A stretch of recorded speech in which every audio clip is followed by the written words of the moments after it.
La plus mauvaise question en orientation est « Qu'est-ce que vous voulez faire plus tard ?» Tu commences fort là.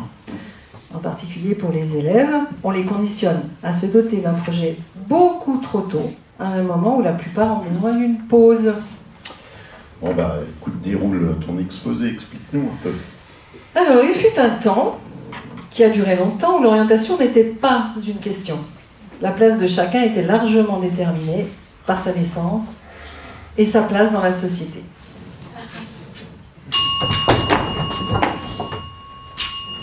Tu feras comme ton père, mon fils.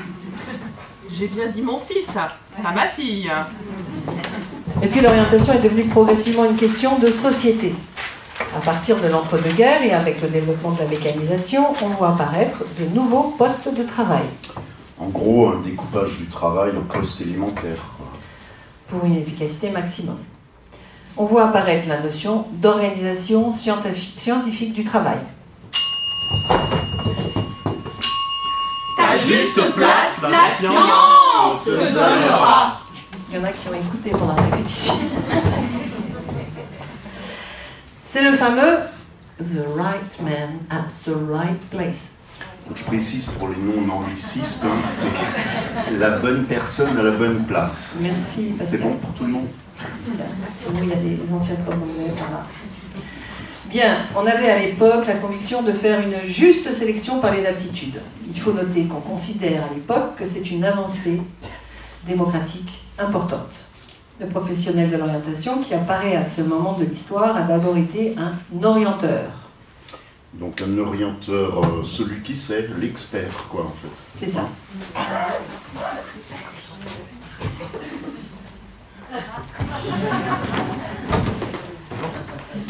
Bonjour. Installez-vous, je vais chercher ma molette et je reviens dans 5 minutes.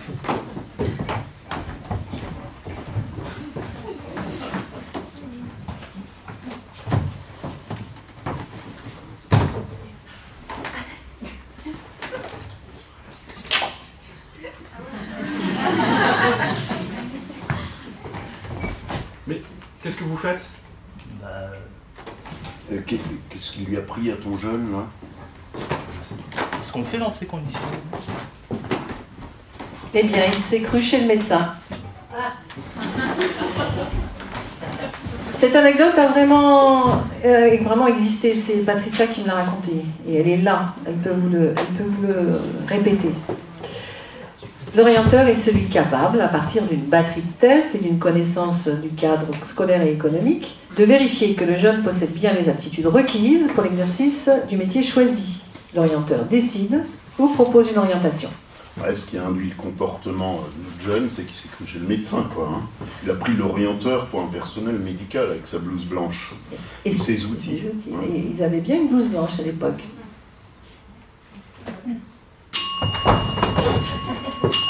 Pronostic, diagnostic. Pronostic, diagnostic. Pronostic, diagnostic. Donc cette conception, quand on regarde, elle existe encore dans les pratiques actuelles. Hein. Oui, c'est pas faux.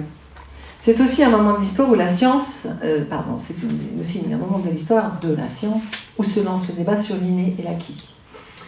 Ce qui est de naissance ou ce qui relève de ce qu'on a appris. On n'a d'ailleurs pas fini avec ce débat. Hein. Voilà. Puis les recherches en psychologie ont montré que le niveau d'efficience d'un individu dans une activité donnée est le résultat d'interactions beaucoup plus complexes qu'on l'imaginait entre un potentiel génétique et les aptitudes acquises par l'expérience. En gros, à partir des années 60, c'est la période de plein emploi. Donc poussée démographique, massification, démocratisation de l'enseignement, mise en place d'un système éducatif. Il s'agit de gérer un flux important d'élèves. L'orientation est encore nettement déterministe, l'information scolaire et professionnelle est centrale. L'information est considérée comme primordiale. Si bien informé tu es, bien orienté tu seras. On a beaucoup entendu et on entend encore beaucoup, les jeunes sont mal informés. Oui, et puis bien sûr, l'information c'est important, hein, c'est sûr.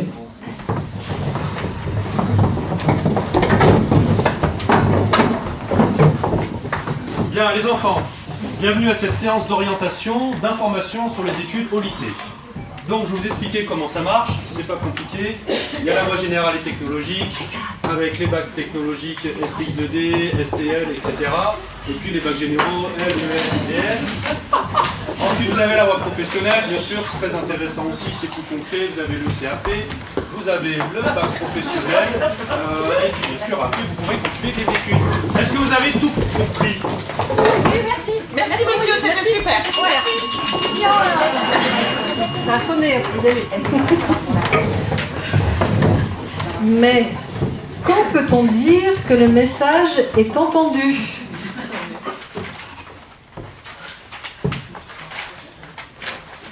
Puis les années 70-80, le contexte de la crise économique. Donc la mondialisation, l'automatisation, l'accélération des évolutions économiques, la difficulté croissante d'anticiper l'avenir. Il faut gérer la complexité de l'environnement socio-économique et le climat d'incertitude qu'il suscite. Chacun va assumer la responsabilité de ses choix d'orientation. Donc si j'ai bien compris, chacun doit être l'auteur de lui-même. T'as bien compris. La notion de projet entre en scène. Si pas de projet tu n'as, s'orienter tu ne pourras.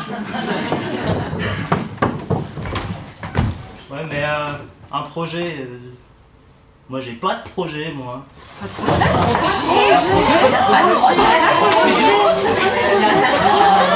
Mais t'as pas de projet? Non mais allô, quoi? Pas de projet. L'émergence de la notion de projet a été un réel progrès dans le système éducatif. Par la prise en compte de l'élève dans sa globalité, et pas seulement à travers ses notes, il a permis une plus grande proximité avec lui. Mais un projet d'orientation serait achevé lorsque la personne aurait formulé un projet professionnel? Et c'est quoi un projet professionnel pour un jeune de collège, voire de lycée? On a vu arriver dans nos bureaux des jeunes angoissés parce qu'ils n'avaient pas de projet. Puis les adultes disent aussi, il n'est pas motivé, il n'a pas de projet. Ce sont des remarques qu'on entend toujours, ça. Et on a même parlé parfois de terrorisme de projet. On pousse les élèves à trouver une solution définitive avant d'avoir cherché, exploré, expérimenté. Donc tu dis qu'on met la charrue avant les bœufs. C'est bien ça. Pour adoucir mon propos, j'ajouterai que la notion de projet a contribué à l'introduction d'une conception éducative de l'orientation.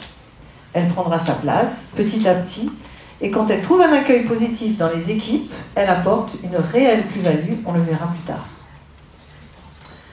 Mais il faut garder à l'esprit que la conception de l'orientation éducative est une notion aux origines contradictoires. Une origine socio-économique, qui s'appuie sur les constats de mutation du monde du travail imprévisible, qui donne comme inéluctable un monde futur marqué par la flexibilité, et où chacun est incité à entretenir son employabilité. Et une origine d'inspiration humaniste, qui se veut être réflexive et critique, qui travaille sur le sens de l'école, et qui donne des pistes pour comprendre les contextes. J'étais troublée. Les contextes où je suis... économiques et sociaux et culturels, et qui apprend à s'impliquer. Merci, excusez-moi. Ces deux conceptions de l'orientation sont source de malentendus, voire de crispation. Pourtant, on pourrait tenter une première synthèse, qui serait que s'orienter, ce serait exercer sa liberté dans un univers de contraintes, en ouvrant le champ des possibles. Donc augmenter sa liberté d'action en ayant une bonne connaissance. Tu peux la refaire? Vous n'avez de nouveau pas écouté? Non, c'était trop beau, je pense qu'on va le refaire. Ou tu veux le refaire? Tiens, vas-y, toi. On pourrait tenter une première synthèse. Oui, donc on pourrait tenter une première synthèse, que s'orienter, ce serait exercer sa liberté dans un univers de contraintes, en ouvrant le champ des possibles.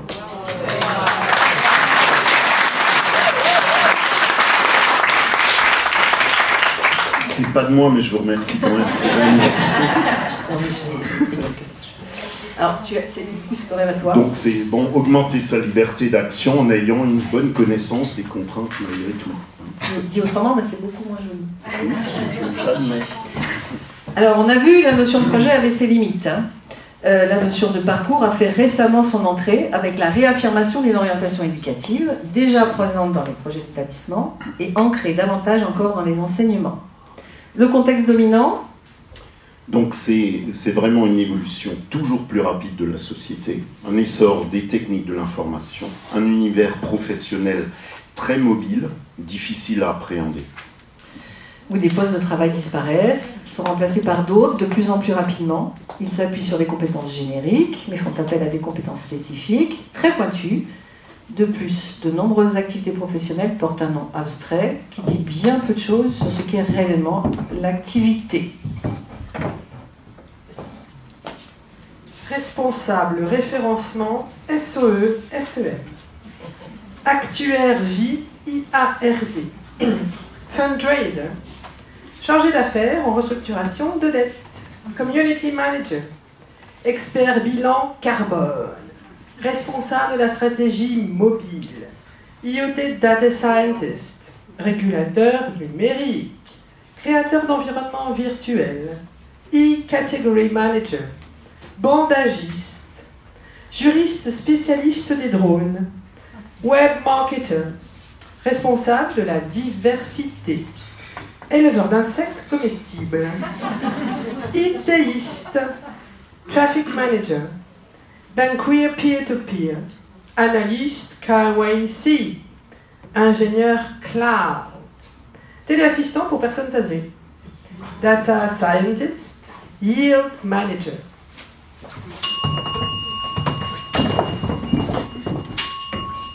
L'OTLV, l'OTLV, le train apprend en permanence. On parle de l'orientation tout au long de la vie. OTLV. Bonjour, ça me fait plaisir de te voir. Tu es toujours Claire de Nanterre? Ah bah non, pas du tout. Mais qu'est-ce qui s'est passé? Ah bah un petit licenciement économique. Hein, donc du coup, bah effectivement, après, j'ai dû suivre mon mari, mon ex-mari. Et donc, derrière, j'ai enchaîné un petit peu du chômage, le congé parental, quoi. Et après, ça a été difficile de retrouver du travail pour toi? C'est-à-dire que le notariat, derrière, j'avais plus du tout envie, hein, si tu veux. Voilà, j'ai vraiment voulu changer. Donc, du coup, j'ai fait un bilan de compétences. Et puis, j'ai décidé de faire une formation. Donc, je me suis inscrite au CNED et je suis devenue secrétaire médico-sociale. Et donc, j'ai réussi à travailler pendant 8 ans dans ce domaine-là, quand même. Hein. Et que s'est-il passé? Comment ça? Encore un licenciement? Oh, licenciement économique? Non, harcèlement! J'ai dû quitter mon poste cette fois-ci. Donc, du coup, voilà. J'ai quitté mon poste. Et maintenant, que fais-tu? J'ai passé un concours de la fonction publique. Du coup, j'ai été admise.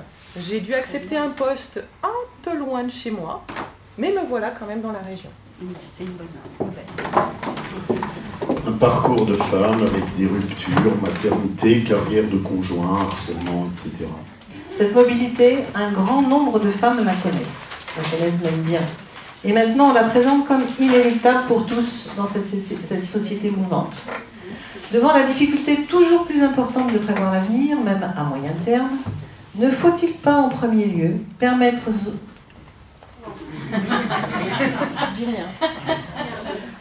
aux élèves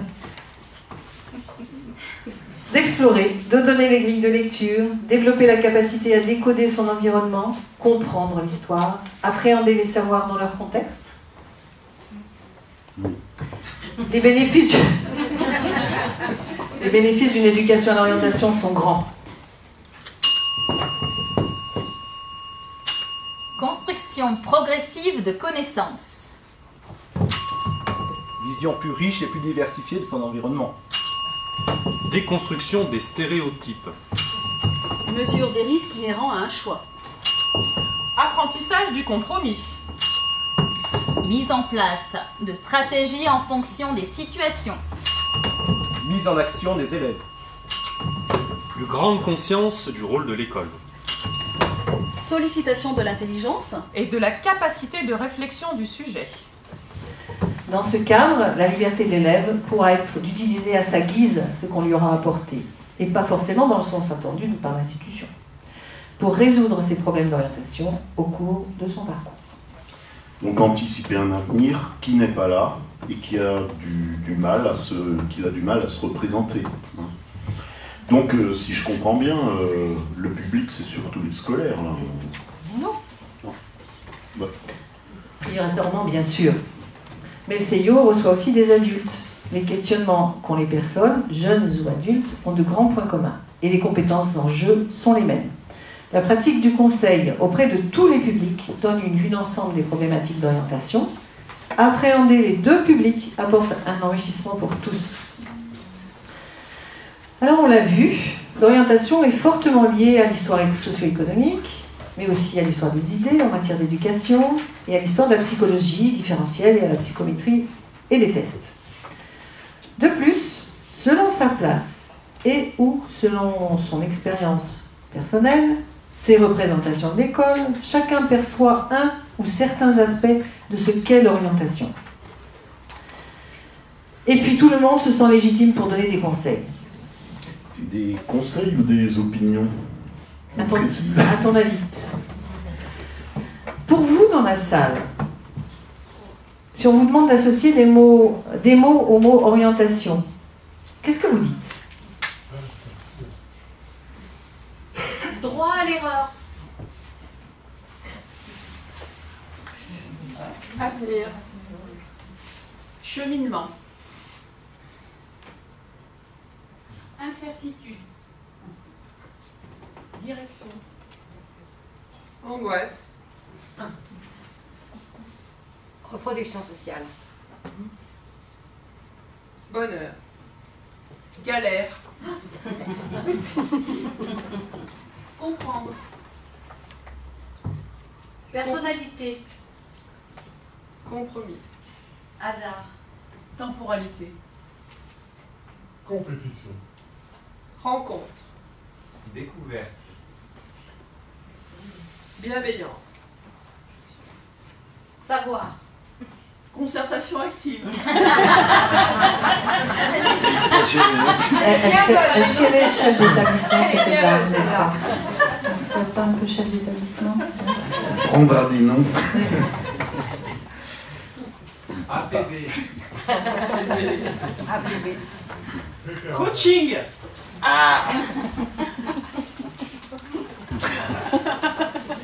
Vous allez nous avoir un malaise. Est-ce qu'on a fait un petit tour là? Adulte. Donc on a vu quand même qu'autour du mot orientation, il peut y en avoir des aspects.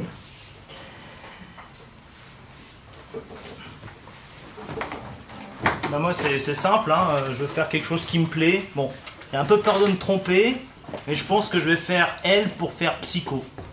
Ah non mais pas du tout mon fils, tu y es pas. C'est pas du tout une bonne idée. Il faut faire S. C'est ce qui ouvre toutes les portes. Les représentations ont la vie dure. Toutes les portes ouvertes, ça fait des courants d'air. Je peux te dire, c'est pas compliqué. À Pôle emploi, ils cherchent des soudeurs et des serveurs. Il y a du travail là-dedans. Renseigne-toi. La fausse bonne idée. Le temps qu'il y arrive, l'eau aura coulé sous les ponts. Et pourquoi pas choisir son conjoint tant qu'on y est? Quel rapport? Freud disait, le choix d'un métier est aussi important que le choix d'un conjoint. Et puis les préconisations de l'Europe sont claires, il faut augmenter le niveau. Pour être plus fort que les Chinois. Avec les mêmes salaires? Soudeur? Avec les résultats qu'il a? Non, non, non, non, il faut lui proposer une seconde GT. Ou, au pire, le bac pro bio-industrie transformation. Il y a encore de la place. Il faut diriger vers la seconde GT. Pour augmenter le niveau des Français. Il faut aller en professionnel. C'est là qu'il y a des débouchés qu'ils disent. Il faut remplir les sections. Sinon ça coûte. Yaka, yaka.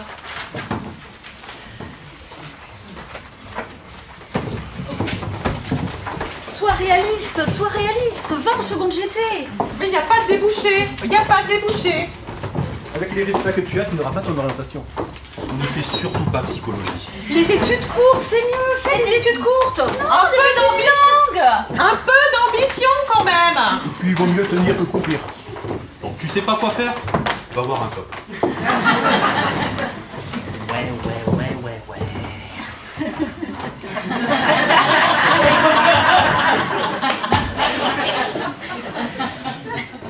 ces différentes conceptions d'orientation?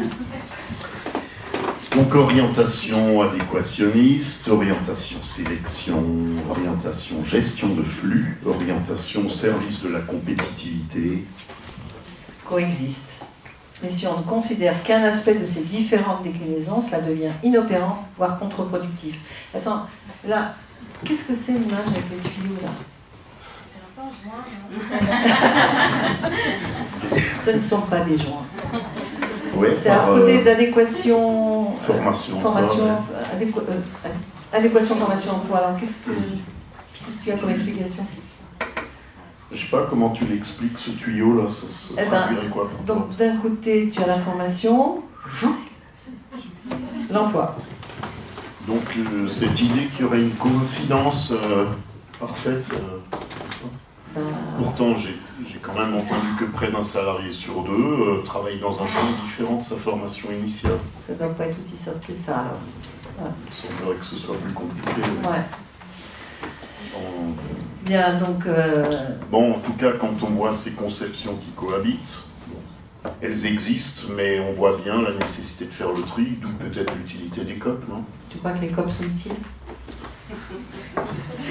Et de l'orientation éducative Et un vrai chantier à poursuivre et à développer en équipe.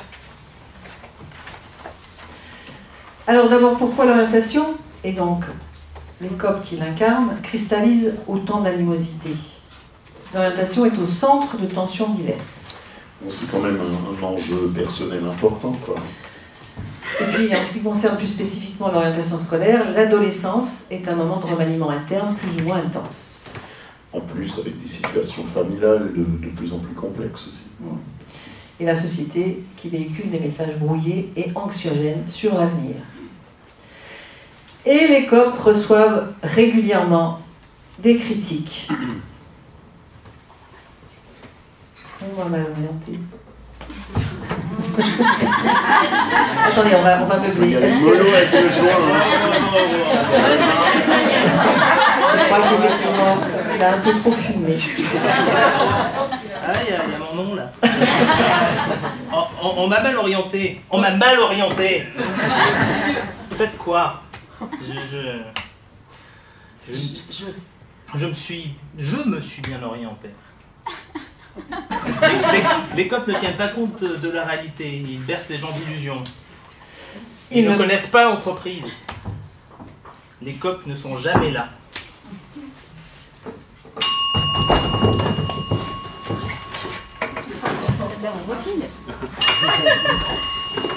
Mais t'es où? Pas là. Mais t'es pas là, mais t'es où? Pas là. Mais t'es pas là, mais t'es où? Pas là.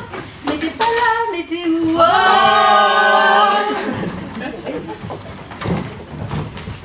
Allô? Allô? Je t'entends pas très bien. Oui, j'arrive sur la mastre. Le compte rendu de la dernière GPS, je l'envoie immédiatement. Allô? Donne-nous les horaires de passage des prochaines concertations actives. 20h? Tous les soirs? Bah, si c'est pas possible autrement. Attention Nelly, changement de lieu pour la prochaine infocole VAE, ce sera mardi sur la permanence ici. Allô? Moi j'ai besoin de passer un whisk en urgence là, donc j'aimerais bien savoir qui a pris la mallette et qui peut la ramener à temps.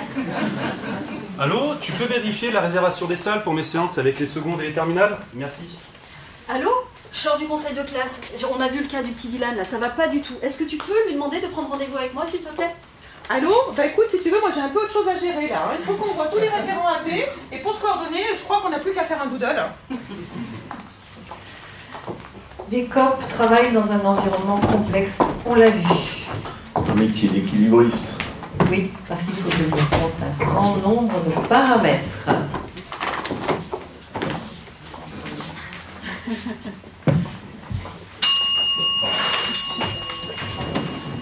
voilà.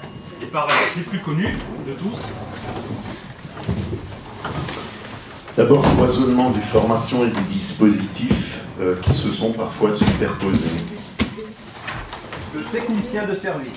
Les procédures à maîtriser. C'est ce que beaucoup identifient en premier de notre travail. Un gros morceau. Le contexte de l'adolescent et de sa famille, leur relation avec l'école. Et aussi L'orientation et la construction de son identité. la prise en compte de la réalité. Mesure des risques sans être trop alarmiste sur le niveau de risque. Il ne faut pas tétaniser l'action et renforcer l'angoisse liée à la prise de décision.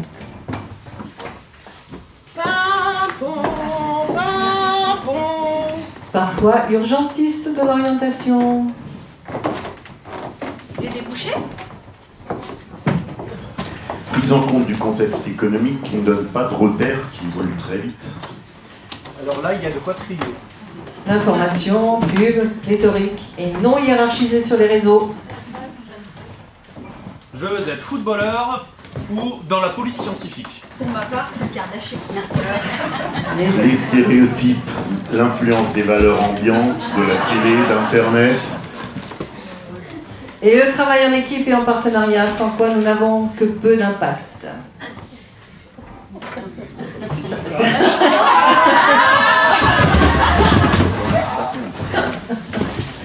L'équation du COP.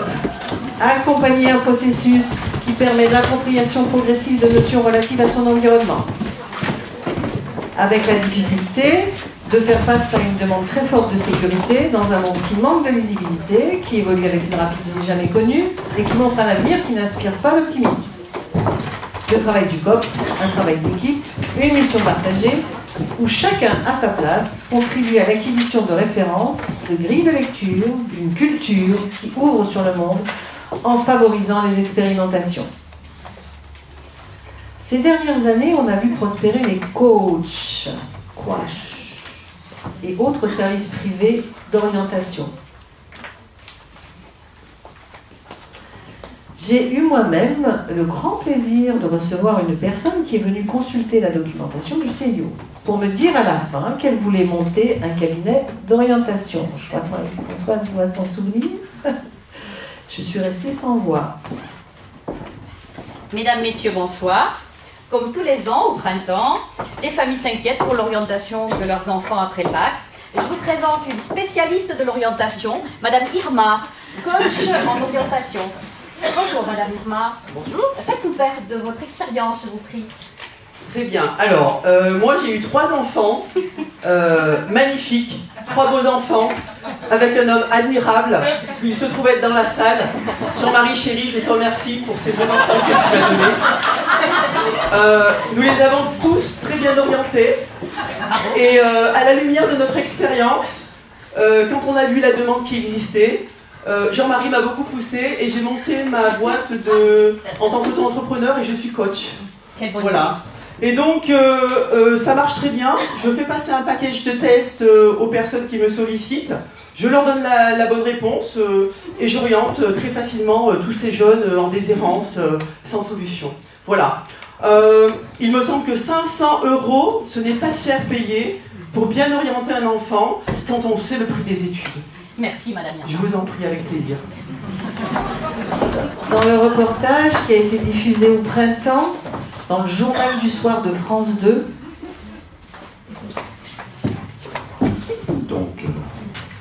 merci de la donc je l'ai vu, je ne sais pas si vous avez eu l'occasion, une commerciale recyclée en coach, une ex-podologue accompagnée d'une graphologue, le sommet. en plus, j'ai regardé un peu sur YouTube, sur plusieurs années, ils passent toujours les mêmes.